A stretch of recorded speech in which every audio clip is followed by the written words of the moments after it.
एखन हमरा सब मिले के लिए शशि शेखर झा जी भी आये हन जे झंझारपुर के छथि और राजू जी छथि भाई साहब इनको घर मुजफ्फरपुर छन और यही एरिया में आयल छलखिन हन हमर गांव दिसन त इनका पता चलन जे जेपी भाई त यह गांव के छे त कहलखिन एगो हमर मित्र के लियो जेपी भाई से हमरा मिलवा दिया कनी हम एमहर आयल छी त मिल ले छी। हमर दोस्त फोन केले त और एलौ हन और भाई साहब सब मिललौ हन बहुत खुश छी। यह एगो होय छे जीवन में उपलब्धि जे अहाँ कतौ रहियो अहाँ के चाहे वाला रहत और अहाँ सब मिले और जखन मिले छथिन त अपनो गर्व महसूस होय छे जे जरूर कतौ ने कतौ नीक काज करे छी ते द्वारे लोग पहचाने छे। कतो आयल छलिए हम शशि भैया हम बैंक का विजिट से आए रहे जी जी अपने कैंपस में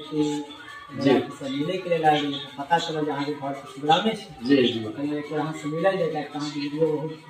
देख कौन गांव झंझारपुर में आके घर दीप देवी टोल घर अहाँ के भैया मुजफ्फरपुर के औराई प्रखंड मुजफ्फरपुर के दोनों आदमी बैंक में दोनों आदमी बैंक में छे जी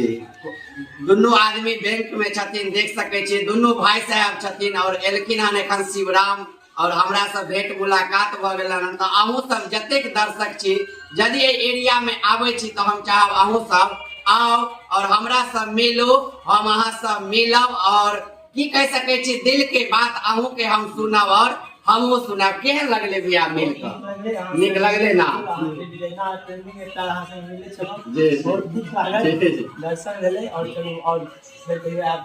जरूर जरूर तो देखलिए भैया सब मिललो हन तो चाहे वीडियो के शेयर करू और लगातार एनाहिते जे भी मित्र मिलता अहाँ सबके देखाब ताकि अहूँ सब बुझबे जे जयप्रकाश ओनाहिते नहीं किछ बाजे छे। जयप्रकाश के एहन एहन शशि भैया सनक भाई सब जाने वाला छे जे बैंक में छथिन एखन बहुत गर्व के बात छे प्राउड के बात छे जे देखियो बैंक में छथिन नौकरी करे छथिन काज करे छथिन और भैयो छथिन मुजफ्फरपुर घर छन आ ओइ के बावजूदो हमर वीडियो देखे छथिन और हमरा चिन्हे छथिन एते हाई प्रोफाइल व्यक्ति तो हमरो लेल ये खुशी के बात है। तो चाहे वीडियो को शेयर करू एनाहिते और वीडियो भेटता तो अपने सबके बीच में देखा बहुत बहुत